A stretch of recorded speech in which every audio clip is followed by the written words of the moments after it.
હા ઉભા આ ઓઢી એટલા માટે ઓઢું છું કે આ ડાયટનો સાસુ છું.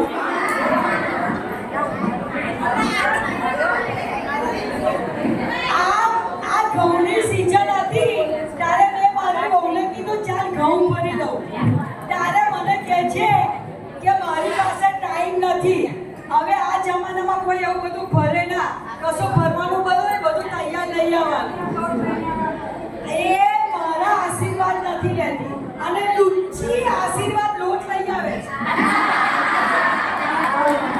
અઠવાડિયામાં 2 દિવસે બટાકા પૌવા, 1 દિવસે ઉપમા બનાવે છે. તો મેં તો કંપને આવું કરે છે કે નોકરી પરથી થાકીને આવું ને એટલે આવું જ થશે. ખાવું હોય તો ખાવ, ના ખાવું હોય તો કઈ નહીં.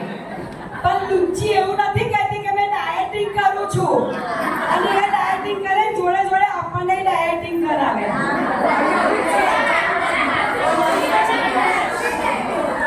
અઠવાડિયામાં દર રવિવારે તો એ તઈ હોટલમાં જમવા જાય. પણ મને કોઈ દિવસ એવું ના કે ચાલ હોટલમાં આવું છે.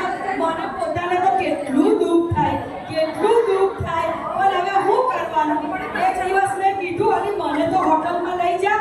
ત્યારે કહે છે અમે ગ્રુપમાં કોઈની સાસુઓ હોટલમાં આવતી નથી. એ લુચ્ચો બધી એડિયો જોઈ તો હું લઈ જાય કોઈ ના લઈ જાય.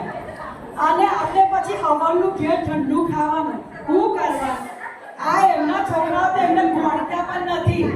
આ 5,000 રમકડા લઈ આપે અને અઠવાડિયાની અંદર રમકડા તોડી નાખે તોય કશું બોલે ના. અને જો આપની દવા લાવવાની હોય અમને પૈસા નથી, હજુ પગાર નથી આવ્યો. અને એમના છોરાને 5,000 રમકડા લઈ આવે. હવે આપની ઉંમર થઈ કોણ આપણાથી કશું બોલાય ના. જે કે તે સહન કરવું પડે. આ મેં બેઠી ગઈ બોલે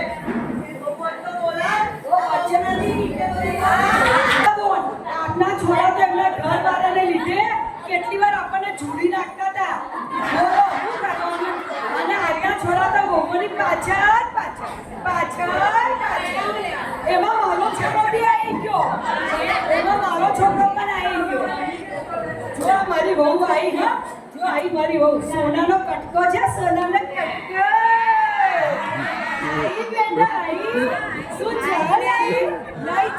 તારે જોઈ લુચ્ચીને એવું નહીં થતું કે ચા જોડે થોડો નાસ્તો લઈ